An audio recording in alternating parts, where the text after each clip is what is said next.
bienvenue dans une nouvelle vidéo. Aujourd'hui, je vais surtout vous faire des propositions de livres, mais pour des mangas, parce que j'ai lu pas mal de mangas pendant les vacances. Et on parlera du club lecture aussi. Nous allons commencer par le premier manga que j'ai lu, c'est Shadow House. Alors c'est un fantastique, c'est de Tomato et ça a été publié en 2020. Je lui ai mis une note de 3 étoiles, ce qui est une bonne note. Je l'ai fini le 7 février 2025. C'est Emilico qui est une poupée vivante et elle est au service de Kate, une jeune fille appartenant à la famille des Shadows. Le travail de Emilico, c'est de nettoyer la suie projetée par Kate. Elle s'interroge en fait sur le sens aussi de son existence. Alors j'ai bien aimé ce manga parce que la poupée vivante représente l'image de Kate qui elle est noire, comme une ombre. En fait, chaque poupée représente l'image de son maître ou de sa maîtresse. Et aussi les humeurs. Ça leur permet d'avoir une bonne image quand ils sortent, quand ils sont en représentation publique. Ce miroir m'a beaucoup fait penser que les deux sont le miroir d'une même âme. La poupée vivante est le miroir de Kate, et Kate est le miroir de la poupée vivante. En fait, les deux s'accordent, il n'y a pas l'une sans l'autre. J'attends de voir aussi comment ça évolue au fil des tomes, parce qu'il y a plusieurs tomes. Mais j'ai bien aimé Shadow House. Je pense que je vais continuer à l'avenir. Et j'ai une question aussi.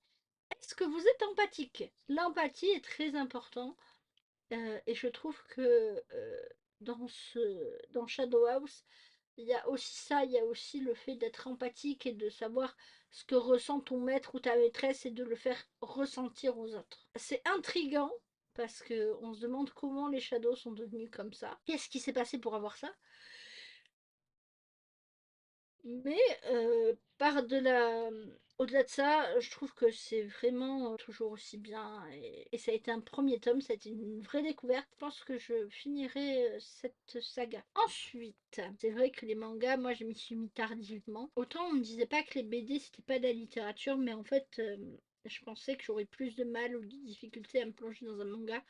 Et je vois que c'est pas le cas. C'est aussi bien qu'une BD. Même s'il n'y a pas de couleur, les émotions peuvent être ressenties aussi bien. Ensuite, j'ai lu Carnet d'apothicaire, le tome 10. C'est un shonen historique. C'est de Natsuko Yuga, Itsuki Nanao et Neko Courage. Et ça a été publié en 2023. Je l'ai fini le 16 février. Là, c'est pour satisfaire un émissaire venu d'un pays étranger. Mao Mao doit retrouver une danseuse. Hélas, la jeune femme dans le temps n'a plus les qualités physiques aujourd'hui. Sa beauté est un peu flétrie. La jeune apothicaire, en fait, elle organise un spectacle, une supercherie pour un peu gruger l'émissaire et lui faire croire que c'est la danseuse qu'elle aimait tant. Le spectacle va réussir, la supercherie marche et en même temps il y a une affaire croisée avec la disparition d'une servante malade. Dans tout ça, ça devient assez inquiétant parce qu'il y a des manigances, toujours des complots, des supercheries. On voit que quand même, on ne dit pas tout, mais là j'aime bien. J'aime toujours autant suivre les aventures de Mao Mao. Extraordinaire dans toutes les situations. Je sais pas comment elle fait. Hop, elle s'en sort et je pense qu'elle est beaucoup soutenue de l'intérieur dans la cour du palais. Et voilà, pour moi, ça reste un manga doudou, réconfortant. Et ce qui est bien, c'est que la résolution quand même arrive à la fin. C'est ce que je veux plus voir dans les livres, comme dans les films, quelque chose de réconfortant. C'est ce que j'attends d'un bon manga, qui me fasse passer un bon moment. Alors, je pense que j'aime bien les carnets de l'apothicaire parce que euh, c'est quelque chose d'historique, mais en même temps, il y a une enquête. Et moi, les enquêtes. J'adore les enquêtes. Et les carnets d'apothicaire, si vous n'avez pas commencé, allez-y, vous pouvez foncer, c'est une valeur sûre. Alors, cette année, j'ai pris une décision. C'est d'éviter les challenges parce que j'aimerais créer le mien, mais créer le mien sur une longue durée. Comment j'ai réfléchi, c'est lis tes envies, lis le livre qui te fait plaisir à l'instant T. Parce que je pense que ne pas avoir de panne de lecture, c'est aussi ça, c'est lire ce dont on a envie au moment T. J'en créerai sûrement un, je voudrais éviter les pannes de lecture. Donc c'est pour ça que j'aimerais faire lire le livre dont tu as envie. Ensuite j'ai lu Gourmet Détective. Alors là, une totale découverte. C'est un josei policier. C'est de Akiko Agashimura. C'était publié en 2023, je l'ai fini le 19 février 2025. Alors c'est Akechi, est un célèbre détective privé. Et il aime la bonne cuisine. Il aime déguster des bons petits plats dans des bons restaurants. Comme la plupart des gens, je dirais, qui n'aiment pas les bons petits plats. En fait, il se retrouve à résoudre des affaires un peu mystérieuse. Ce détective, Akechi, il va toujours impliquer une connaissance qu'il a, parce que souvent il n'a pas le temps d'aller manger entre les enquêtes, donc il va à un food truck. Et ce food truck est tenu par Ichigo Kobayashi. La vendeuse va toujours être embringuée dans les enquêtes du détective. Alors ça, c'est assez comique parce que tu te dis comment ils vont faire. En même temps, elle devient un peu son assistante durant l'enquête. J'ai bien aimé les enquêtes mêlant un peu avec le thème cuisine, la cuisine. La première partie est choquante. Ne pas faire lire ça à des enfants, c'est pas terrible. Âme sensible, s'abstenir. Ça peut choquer. Mais par la suite, on apprend des révélations et qu'il y a quelqu'un qui manigance autour de tout ça et autour de tous ces meurtres. Et c'est peut-être pas si anodin. Alors, ce qui est bien aussi, c'est que c'est une série courte, là, celle-là.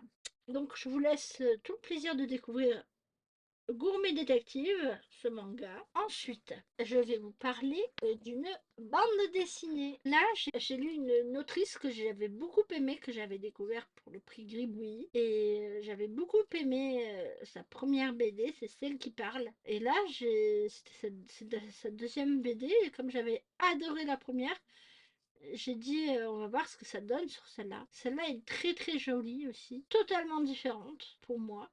Donc c'est une histoire contemporaine. C'est Alicia Jaraba Abelia. Ça a été publié en 2024. On va suivre l'histoire de Aimé et Ulysse, qui sont un couple. Ce couple n'a pas les mêmes centres d'intérêt. Aimée, elle a la peur de l'eau, elle travaille dans un laboratoire, c'est une scientifique, mais ils décident de faire un road trip pour aller faire de la plongée, pour aller voir un poisson vivre, voilà, avec son compagnon.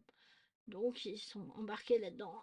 Et en chemin, ils vont faire des rencontres bienveillantes, évidemment. Les rencontres sont magnifiquement bienveillantes. C'est ce que j'aime dans ce livre, c'est que les personnages sont bienveillants les uns vers les autres. La bienveillance règne toujours. Et des fois, c'est vachement bien de voir qu'il n'y a pas qu'un monde de brutes et de salauds et qu'il y a des gens bienveillants envers les autres. Même s'ils ne se connaissent pas avant, je pense qu'on peut prendre soin les uns envers les autres en étant bienveillants les uns envers les autres. Je pense qu'il n'y a que ça qui prime. Enfin, sans bienveillance, il n'y a rien.